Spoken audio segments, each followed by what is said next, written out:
Good afternoon, CFM. This is Coach Matt with our Wednesday workout. Let's begin with our warm-up. We're gonna do 2 rounds through, start off each round with 20 reps with a jumping jack, and then grab your barbell. I want you to put it behind your neck, and we're gonna do 6 reps of the barbell good morning squat. So I've got my squat width stance, slight bend in my knees, kick my hips back, and just tilt forward until I feel a good stretch in my hamstrings, and then sit all the way down to the bottom of the squat, and then stand tall. So good morning squat. We're doing those 2 movements. Good morning, then squat, then stand. When you're done with all 6 of those, hop that bar over your shoulders.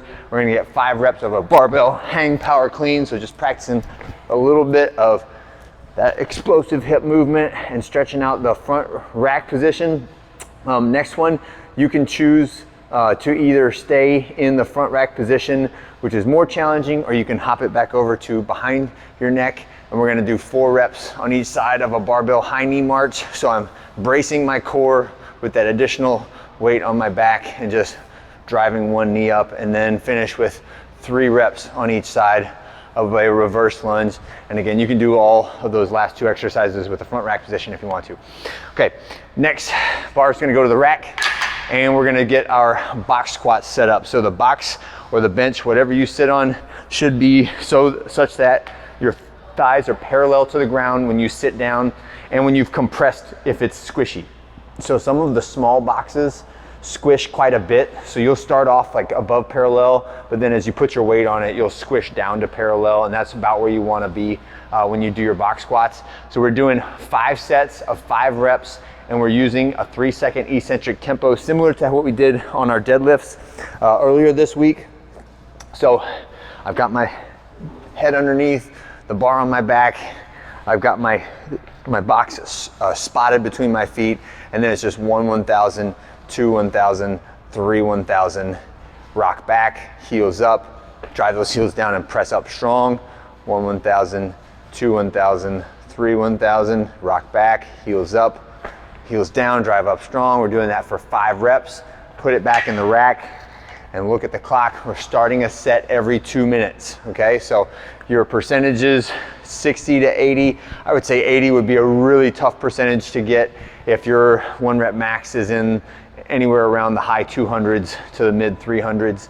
I would probably bias towards the lower end of the percent spectrum in that case. If your 1 rep max is in the like 100 to 200 range, then you can tilt towards the high end of the percentage range, okay? And that's our workout, our strength workout. When we're finished with that, we have a 15-minute AMRAP of carries and pulls. So we're gonna do 2 heavy objects.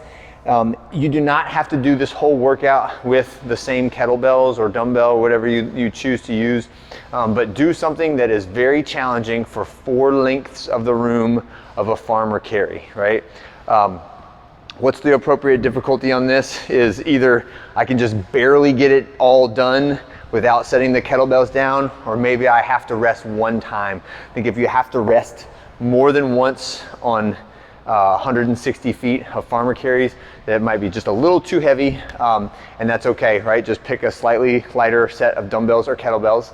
Next, you're gonna do a front rack carry with that heavy object. If possible, do this with the same heavy object that you used for the farmer carry, right? So we'll pick it up. You can pick it up with 2 hands, but then when you've got it in the front rack position, I want it to only be supported on 1 hand, right? So my elbow is pointed down and away, not out to the side, but in front of me, and the kettlebell handle is kind of in line with the direction that I'm moving, okay? So make sure the handle is not up here or out to the side or sitting up on top of my shoulder.